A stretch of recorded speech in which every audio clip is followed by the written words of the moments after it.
Hello दोस्तों, स्वागत है आपका हमारे यूट्यूब चैनल में उत्तराखंड ज्ञान विद जीवन। इस सीरीज़ में रोज़ सुबह 10 बजे हम लोग उत्तराखंड परीक्षा वाणी ख़त्म कर रहे हैं, जिसके तहत हम एक चैप्टर 11वां चैप्टर समाप्त कर चुके हैं, जनसंख्या और नगरीकरण। इसके साथ ही दूसरा चैप्टर यानी 12वां चैप्टर हम स्टार्ट कर चुके थे, उत्तराखंड की जातियाँ और जनजातियाँ, जिसका पहला भाग हम कल देख चुके हैं। आज हम इसका दूसरा भाग देख रहे हैं। पहले भाग के तहत हमने सामान्य जानकारी और एक जनजाति भोटिया जनजाति समाप्त कर ली थी। अब हम समाप्त करेंगे दूसरी जनजाति, जौनसारी जनजाति। दूसरी जनजाति यानी भोटिया जनजाति स्टार्ट करेंगे आज हम।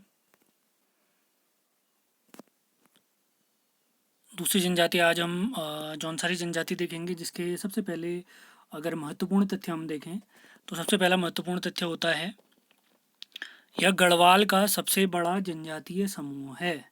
यह गढ़वाल का सबसे बड़ा जनजातीय समूह है। अगर कुमाऊं का अगर सबसे बड़ा जनजातीय समूह पूछेंगे वो है थारू। इसके बाद हम थारू ही देखेंगे अगले अगले लेक्चर में। आज हम दो जनजातियों को निपटाने वाले हैं, जिसमें सबसे पहले होगा जौनसारी। जौनसारी के बाद एक और जनजाति देखेंगे, अभी उसके बारे में बात करेंगे अभी थोड़ी देर में।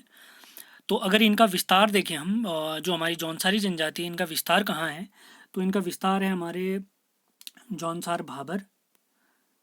भाबर वाली क्षेत्र देहरादून में और जौनपुर टिहरी में।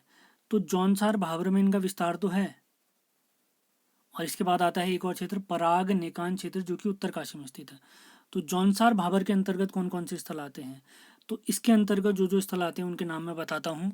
चक्राता, त्यूनी, आप ज़रूर लिखेंगे अगर नोटबुक आपने पकड़ी हुई है तो चक्राता, त्यूनी। त्यूनी के बाद आता है कालसी, और कालसी के बाद आता है लाखा मंडल। कालसी के बाद आता है लाखा मंडल। तो 4 स्थल हैं इसके तहत, मैं आपको ये बता देता हूँ। तो 4 स्थल एक बार फिर से रिपीट कर देते हैं। जौनसार भाबर के अंतर्गत जो आते हैं चक्राता, त्यूनी, कालसी और लाखा मंडल। ठीक है, आप लोग ध्यान रखेंगे। अब इनकी देखते हैं हम सामाजिक संरचना, जिसके तहत इनमें भी, अगर आपको याद होगा कल हमने देखा था, जो हमारी भोटिया जनजाति थी उनमें भी मंगोल प्रजाति का मिश्रण पाया जाता था। तो इनमें भी मंगोल प्रजातियों का मिश्रण पाया जाता है, और ये स्वयं को पांडवों का वंशज मानते हैं। पांडव वही भीम, अर्जुन, युधिष्ठिर, नकुल और सहदेव। और इनके समाज में 3 वर्ग पाए जाते हैं। 3 वर्ग कौन कौन से, सबसे पहला है खसास वर्ग, अगला वर्ग है कारीगर, तीसरा वर्ग है हरिजन वर्ग। 3 वर्ग जौनसारियों में पाए जाते हैं, खसास, कारीगर और हरिजन। तो खसास के अंतर्गत आते हैं ब्राह्मण और राजपूत। कारीगर के अंतर्गत आएंगे जैसे जो कारीगरी का काम करते हैं, जैसे लोहार, सोनार, जोगी, बागची, ये सारे लोग। और हरिजन के अंतर्गत आते हैं इस समाज में डोम, कोल्टा, कोली, मोची आदि। तो ध्यान रखेंगे, ये बहुत इंपॉर्टेंट चीज़ें हैं। और ये जो हमारा जौनसारी है पितृ सत्तात्मक समाज है, मतलब पिता को ही घर का मुखिया मानकर चला जाता है इसमें। आगे देखें, अगर इनमें जो विवाह प्रथाएं हैं वो हैं बाजदिया, बेवी की और बोईदोदी की। बाजदिया, बेवी की और बोईदोदी की। शादी से पहले जो लड़की अविवाहित होती है, यानी जिसकी शादी होने वाली थी उससे पहले, जब जब तक उसकी शादी नहीं हुई, तो उसको कहते हैं ध्यंती। और विवाह के बाद उसी लड़की को क्या कहा जाता है, रयांती। यानी अविवाहित लड़की जो है जौनसारियों में, उसको कहा जाएगा ध्यंती, और जो विवाहित लड़की है उसको कहा जाता है रयांती या रयांती। आगे देखते हैं जौनसारियों के प्रमुख देवता। तो जौनसारियों के प्रमुख देवता और त्योहार में देवता देखे तो इनके हैं महासु शिव और 5 पांडव, और पांडवों की माता कुंती को अपना देवता मानते हैं, अपने देवीय देवता मानते हैं। ठीक हो गया। तो महासु शिव माने हैं हमारे शिव जी। तो एक और इम्पोर्टेंट पॉइंट है, ये पूछता है जो इनका पूजा स्थल है महासु शिव का, उस पूजा स्थल का नाम बताइए। तो उस पूजा स्थल का नाम है अनौल। उस पूजा स्थल का क्या नाम है, अनौल है। अब इनके हम अगर त्यौहार देखें तो सबसे पहला जो इसमें त्यौहार आता है, तो सबसे पहला त्यौहार इसमें इस जनजाति में आता है जागड़ा त्यौहार, जो हमारे महासु शिव यानी महाशिव का पर्व है। इस पर्व में होता क्या है, इस पर्व में भाद्रपद माह में, जिसको हम भदौ भी कहते हैं, भाद्रपद माह में टोंस नदी में हमारे जो महासु शिव हैं इनको स्नान कराया जाता है। टोंस नदी में, ध्यान रखेंगे।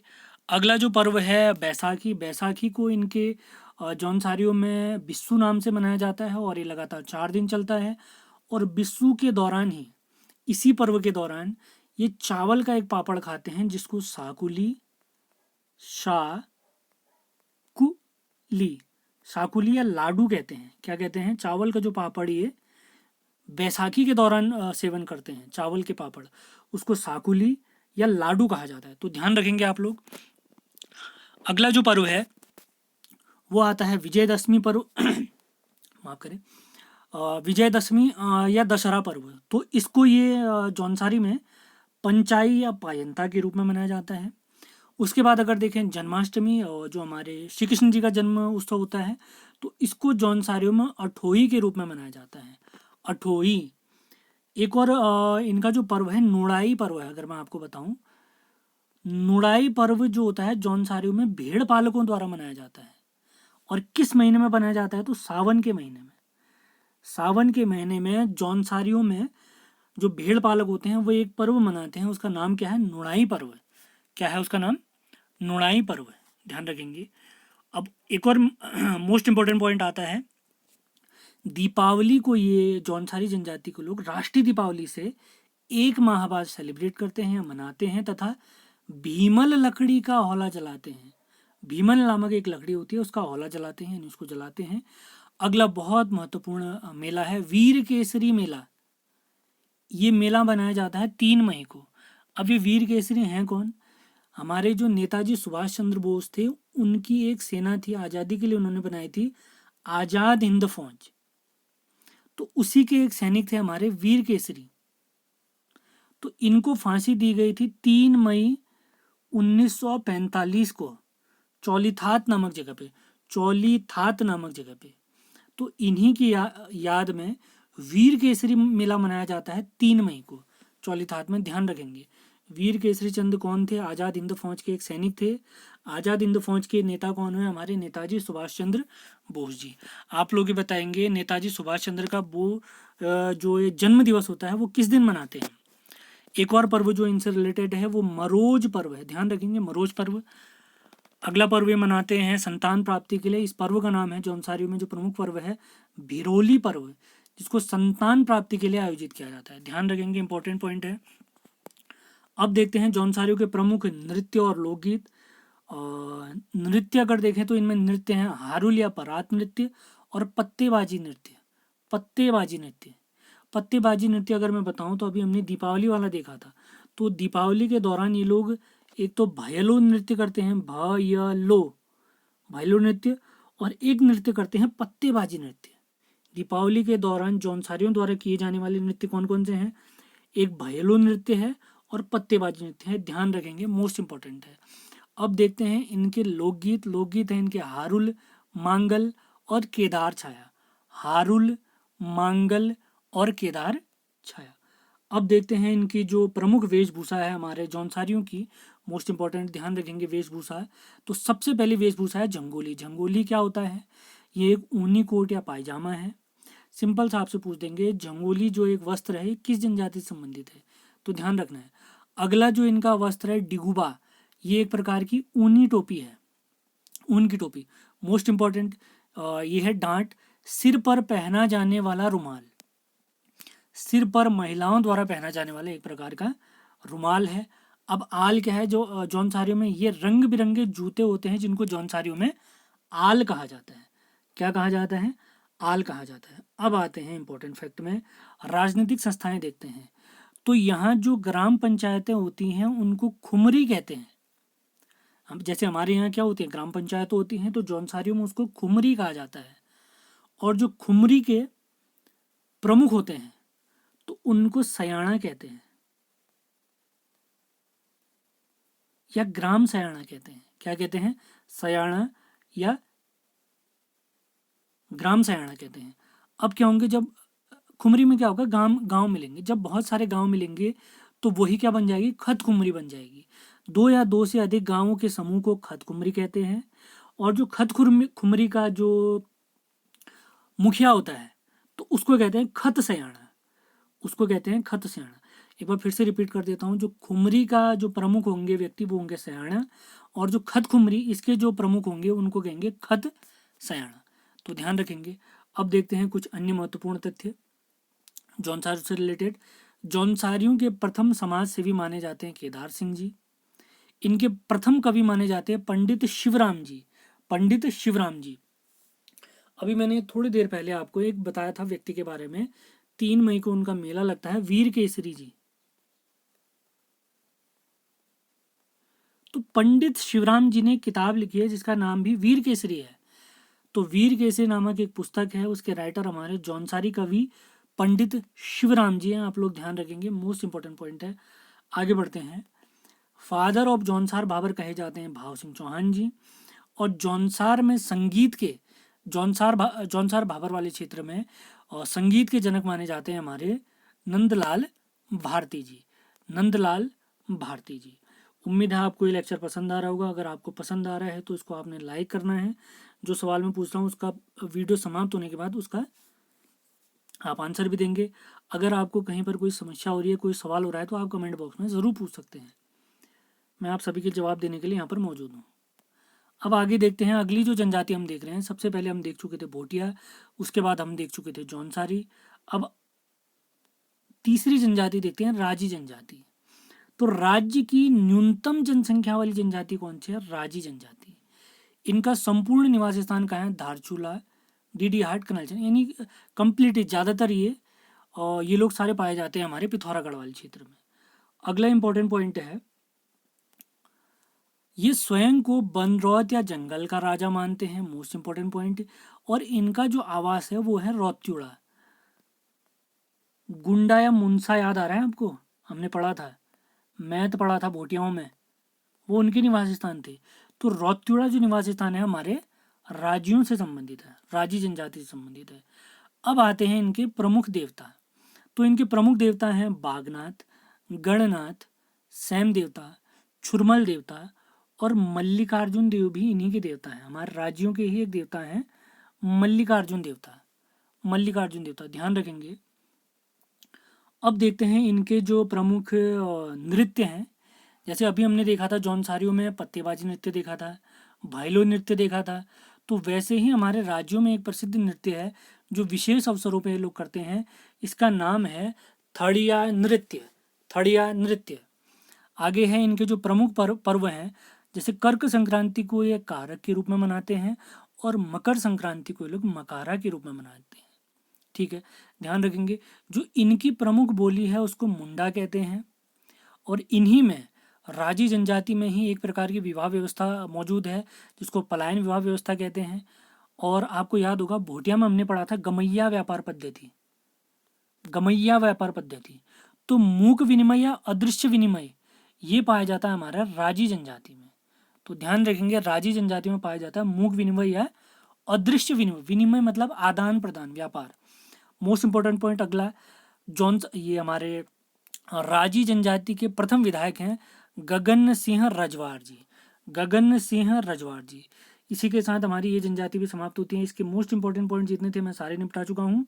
अगर आपको वीडियो पसंद आती है तो इसको शेयर करना है, आपने लाइक भी करना है। और अब देखते हैं हम प्रमुख पुस्तकें। कल मैं आपको पुस्तकें बताना भूल गया एक्चुअली लेक्चर थोड़ा बड़ा हो रहा था, तो इस वजह से मैंने किताबें बताई नहीं। तो आज देखते हैं 5 और प्रमुख किताबें। 5 किताबें हम पहले देख चुके हैं, 5 किताबें आज फिर से देख रहे हैं। तो आप लोग ध्यान देंगे। छठी किताब है हमारी होली हिमालय। तो इसके लेखक हैं ई शेरमन ओकले। ई शेरमन ओकले। अगली किताब है गढ़वाल गजेटियर्स। तो इसके राइटर हैं एच जी वॉल्टन। H G वॉल्टन। अगली प्रमुख किताब है हमारी देहरादून का गजेटियर्स। देहरादून का गजेटियर्स। तो इसके राइटर हैं हमारे प्रकाश थपलियाल जी। प्रकाश थपलियाल जी। अगली किताब आती है ब्रिटिश गढ़वाल गजेटियर्स। तो इसके राइटर हैं हमारे एच जी वॉल्टन जी। H G वॉल्टन। अगली किताब है हमारी अल्मोड़ा गजेटियर्स। इसके राइटर भी कौन है? H G वॉल्टन। तो 3 किताबें एच जी वॉल्टन की हमने देख ली हैं। एक तो है Garhwal gazetteers, British Garhwal gazetteers और अल्मोड़ा अल्मोड़ा गजेटियर से।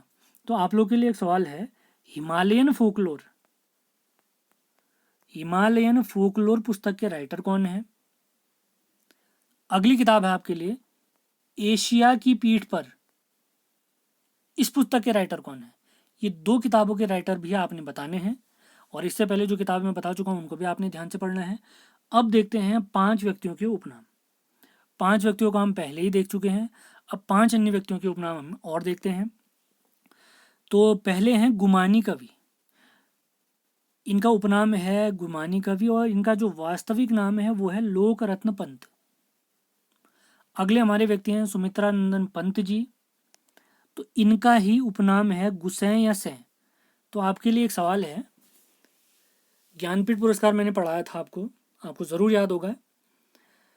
1968 में इनको ज्ञानपीठ पुरस्कार प्राप्त हुआ था हिंदी भाषा के लिए, आपको ज़रूर याद होना चाहिए। ज्ञानपीठ पुरस्कार की शुरुआत 1965 में हुई थी, और हिंदी भाषा के लिए पहले ज्ञानपीठ पुरस्कार थे हमारे सुमित्रा नंदन पंत जी 1967। तो आप लोग के लिए सवाल है, ये जो हमारे सुमित्रा नंदन पंत जी हैं इनको साहित्य अकादमी पुरस्कार किस वर्ष प्राप्त हुआ है?